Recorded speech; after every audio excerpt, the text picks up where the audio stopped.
Con el permiso de la mesa, de los medios de comunicación y al pueblo de Baja California Sur, que nos ve a través de las redes sociales y de nuestra página oficial de Congreso Ahora. Quiero por este medio aprovechar la ocasión para informarles también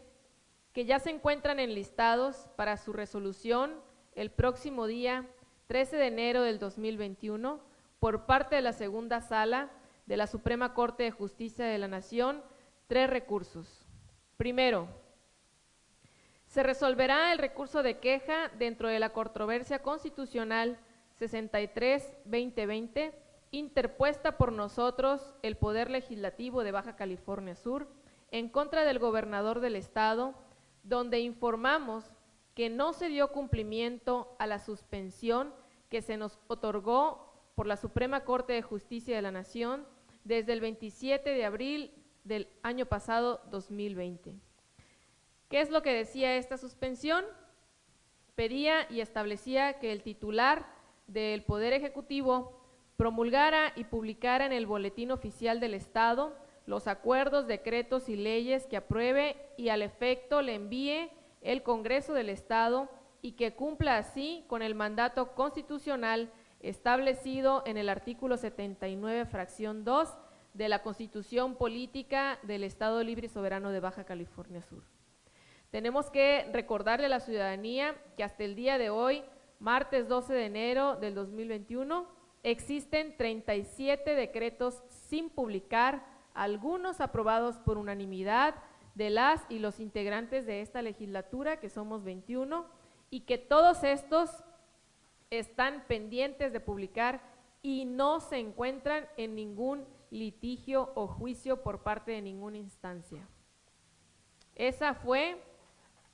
una instrucción que ya le dio la Corte al ciudadano gobernador el 27 de abril y que al día de hoy no ha sido cumplida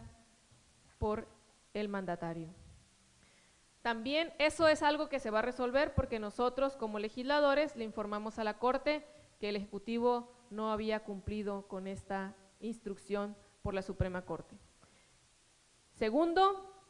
también el día 13 va a resolver el recurso de queja dentro de la controversia constitucional 64-2020, interpuesta también por nosotros, el Poder Legislativo, en contra del gobernador, donde informamos que no se dio cumplimiento tampoco a la suspensión que nos otorgó la Suprema Corte de Justicia de la Nación desde también el 27 de abril del año pasado 2020, a efecto de que el titular del Poder Ejecutivo por conducto de la Secretaría de Finanzas y Administración se abstenga de retener, emitir y en su caso ejecutar cualquier orden, instrucción o requerimiento que tenga como finalidad interrumpir, afectar o suspender la entrega de los recursos que presupuestalmente corresponden al Congreso del Estado, debiendo entonces ministrarlos a partir de la fecha y en los términos solicitados por el Pleno del Congreso.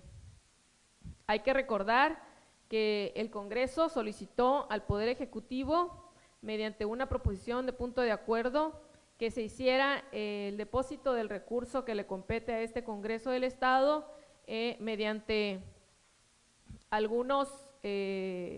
nuevas cuentas y administración interna aquí en el Congreso del Estado. Esto fue la instrucción que le envió la Suprema Corte al señor gobernador el 27 de abril, pero que al día de hoy no ha sido igualmente cumplido por parte de él y que por ahí tengo una lista que, bueno, lo estaremos informando de varios extrabajadores de aquí del Congreso que, digo, ya no laboran acá con nosotros por una decisión de la mayoría de los diputados y que presentaron ellos amparos porque tienen ese derecho, hicieron uso de esos recursos, pero no fueron beneficiados por la ley, pero que al día de hoy, lamentablemente, pues siguen teniendo estos ingresos como si siguieran trabajando aquí en el Congreso del Estado. Por lo tanto, pues nosotros igualmente le informamos a la Corte que la instrucción que la Corte le dio al Ejecutivo no ha sido cumplida hasta el día de hoy, y eso también pues lo va a resolver, esperemos que el 13 de enero. Otro punto que será resuelto es el recurso de queja dentro de la controversia constitucional 84-2020 interpuesta por el titular. Esta fue interpuesta por el Poder Ejecutivo Estatal en contra de esta legislatura, donde manifiesta que nosotros no le dimos cumplimiento a que el Congreso se integre por aquellos legisladores que fueron removidos en sesión del 27 de marzo del 2020 y que estos sean reintegrados a sus funciones, y hecho lo anterior, se reanude la sesión del 17 de marzo. Dejamos de manifiesto que, a diferencia del gobernador del estado, de estas tres asuntos que están pendientes por resolverse, el primero y el segundo no han sido acatados por él, por la instrucción de la Suprema Corte de Justicia que le dio a él, pero este tercero, nosotros como diputados sí cumplimos. Recordemos que el año pasado recibimos esta instrucción por parte de la Corte y nos regresamos a la sesión del 17 de marzo atendiendo a esta instrucción de la Suprema Corte, pero bueno, el Ejecutivo informó que nuevamente nosotros pues no habíamos cumplido, ¿no? Cosa que pues está en el diario de debates y en la sesión que está grabada, de que nosotros dimos cumplimiento a esta instrucción de la Corte que se nos dio en, bueno, no dice aquí la fecha, pero fue también el año pasado. Por último también, esos son los 3 puntos, perdón, que se van a resolver el 13 de enero, esperemos, por la Suprema Corte de Justicia de la Nación, y lo informo de esta manera y en tribuna para que sea claro ante la ciudadanía y evitemos cualquier confusión de información que vayan a decir unos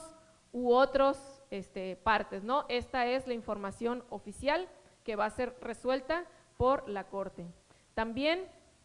quiero informarles que el día de ayer la Corte resolvió la acción de inconstitucionalidad 2/2019, promovida por los diputados de la 15ª legislatura, promovida por nosotros, por algunos de nosotros, demandando la invalidez de diversas disposiciones a la Constitución Política y a la Ley de Equilibrio Ecológico y Protección del Ambiente. Hay que recordar que esta legislatura, al inicio, nos vimos comprometidos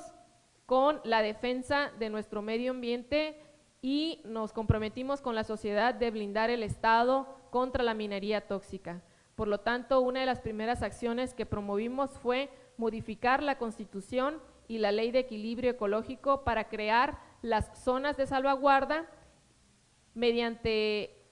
para que estas zonas de salvaguarda fueran decretadas por el ciudadano gobernador y que dentro de estas zonas de salvaguarda que fueran decretadas por el Poder Ejecutivo no se permitieran actividades tóxicas que pusieran en riesgo nuestras reservas naturales y nuestro medio ambiente. Eso lo hicimos los 21 diputados y lo aprobamos todos por unanimidad, pero